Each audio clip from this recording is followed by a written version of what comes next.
My name is Danny Ray. In this series, we're going to look at the lies we believe and how these lies hinder us from becoming the person God designed us to be. So hi, my name is Danny and this is my daughter Caroline. We're doing a series right now called Deception, and what it's about is the lies that we have come to believe that hinder us from becoming the person that God has designed us to be. So this week we're looking at this word overwhelmed, and the word overwhelmed just has so many different connotations to it. Caroline, when you think of the word overwhelmed, like what comes to your mind?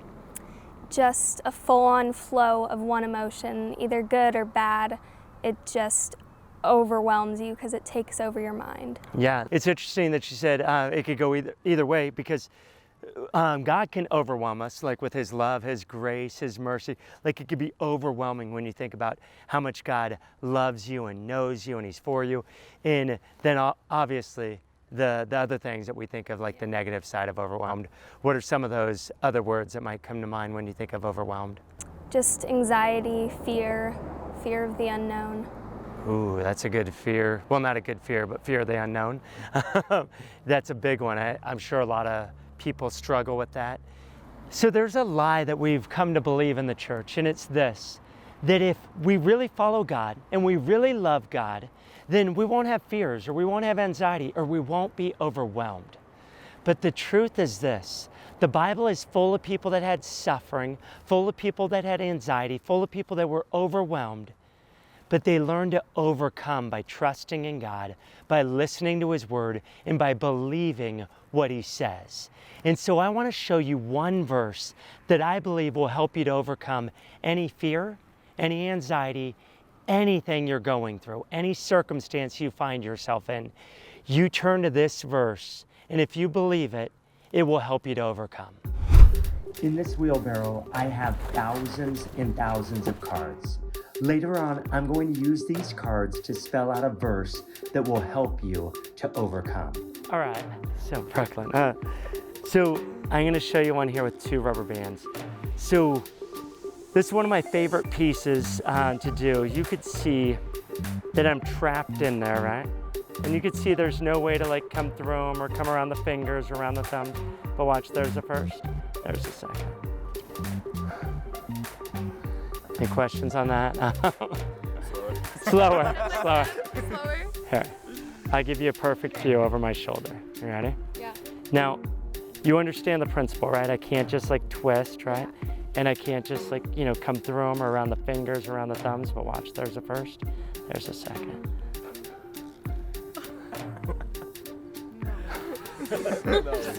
Here, let's try something here. Hold on to the rubber band like this. Oh wait, hold on. Here, hold this for a second. Can I use your band there for a second? So this might not work. This might not be as strict. Oh no, this will work. Here, you take it right here and twist those together right in the center. Yeah, but twist them up. Yeah. Now, pinch them together in the center. Perfect, now let go.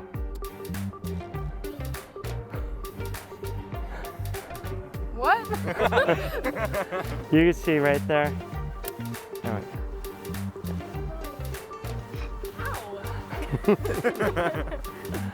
All right, here, let's do this. Ready, Tanner?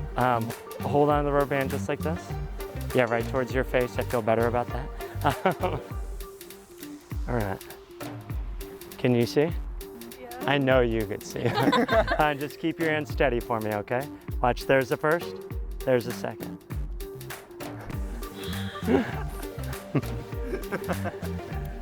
It's one of those rubber bands, you could just take it, you could break it like that, and then you could just put it right back together.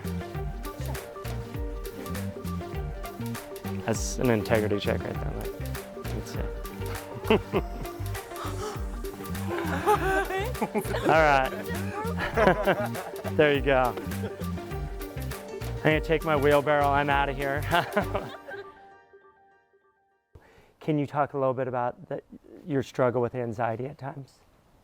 Yeah, so for the past a few years I've had just really big dealings with anxiety, and to the point where I would not be able to breathe, and I was trying to just catch my breath because it felt like I was suffocating at the own expense of just all the overwhelming thoughts. And one of the verses that really helped me through that was, "Be still and know that I am God."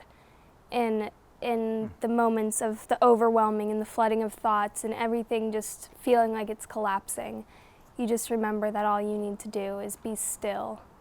And you don't need to move. You don't need to figure out things on your own because you have someone that's there. That's super powerful to know that God is there when you're just still. Sometimes that's just a reminder that God's present. The promise that's given more than any other promise in the scriptures is, I am with you. God has to tell us over and over again because we forget that he's with us. But that's a great psalm, Psalm 46:10.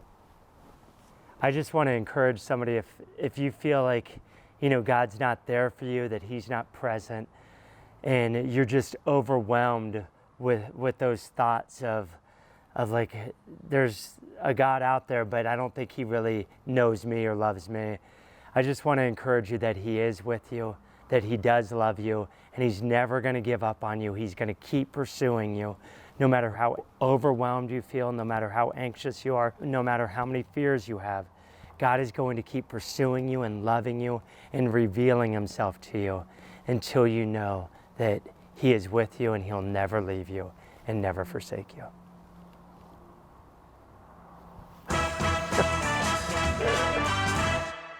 I want to look at this idea of overcoming. And when we look at that, a great story is in Genesis chapter 50. It ends with Joseph's life, where he's been wrongfully imprisoned, he's been beat up, lies have been told about him, but he ends with these words, and it's just so powerful no matter what you're going through. Genesis 50, verse 20 says this, "You intended to harm me." How many people have intended to harm you? But listen to this, "But God intended it for good, to accomplish what is now being done, the saving of many lives."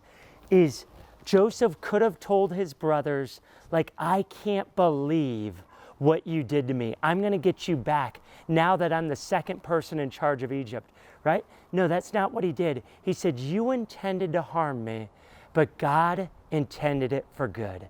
God intends good things for you. And if you're going to learn to overcome, you have to trust him with every circumstance you find yourself in. It's going to take a while, but here comes the verse that's going to help you overcome.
So this verse, Luke 12:32, it says, "Fear not, little flock, for it is your Father's good pleasure to give you his kingdom."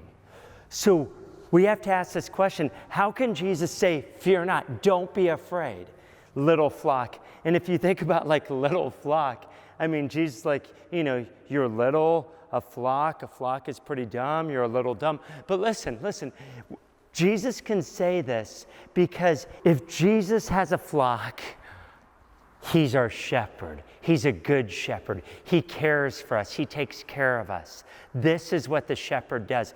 So we don't have to worry about being little because he is big. So we can enjoy being small. We don't have to try to make like how huge we are because we have a big God, a big shepherd, and he will take care of you. But not only that, he says, fear not, for it is your Father's good pleasure.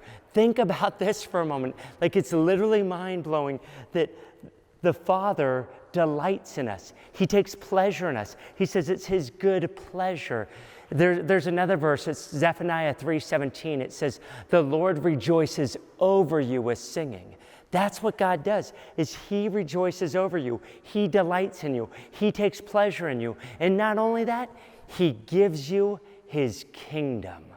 So I want you to wrap your mind around this for a second, is when Jesus says, fear not, he has absolute certainty that God will take us through because he's our shepherd, he's our Father, and he's our King. So no matter what you're going through right now, you don't need to fear. There's a shepherd that loves you, a Father that's going to take care of you, a King that's going to, in fact, hold on.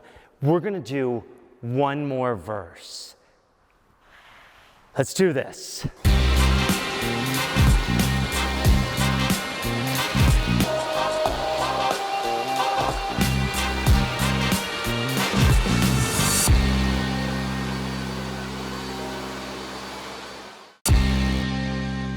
So Luke 12:32 is an amazing verse. I want to take you over to Isaiah 41:10. This is what it says. It says, don't be afraid, for I am with you. God is with you. Don't be discouraged, for I am your God. God is your God. And then he says, I will strengthen you and help you. I will hold you up with my victorious right hand. Here's the thing. This is who God is. He is a God that is with us. He is a God that's for us. When he says, don't be discouraged, why? Because I am your God. So what's God want to do? He wants to strengthen us. He wants to help us. He wants to hold us. This is what God does. When we connect these two verses, Luke 12:32, where it says, I'm your shepherd, I'm your Father, I'm your King. And what's the shepherd do? The shepherd will strengthen you, right? The Father will help you in any situation you find yourself in. And the King will hold you. Think about that for a moment. You have a shepherd, a Father, and a King. And they don't just go around doing nothing. They take time to strengthen you, to help you, to hold you. So wherever you're at today, know that you have a shepherd, a Father, and a King. And so we don't need to fear. We don't need to be afraid, for he is with us. He is our God. I realize some of you, this word overwhelmed is literally your story right now. There's so much anxiety, there's so many fears, you can't even imagine. There's all this weight that you're carrying. And I just want to encourage you that you're not alone, that God is with you, that there is hope. And I know right now you might just see darkness all around and you don't know the way out, but God knows the way out. And maybe there's one person in your life that you could share and just tell them where you're really at, how overwhelmed you are right now. And you could just say, like, I need help. And let somebody come alongside and help you through this season. I don't want to trivialize this season, these moments when you feel overwhelmed. I just want to remind you that God's story for you is bigger than this moment right now. God has great plans for you. God knows exactly where you're at. Don't give up.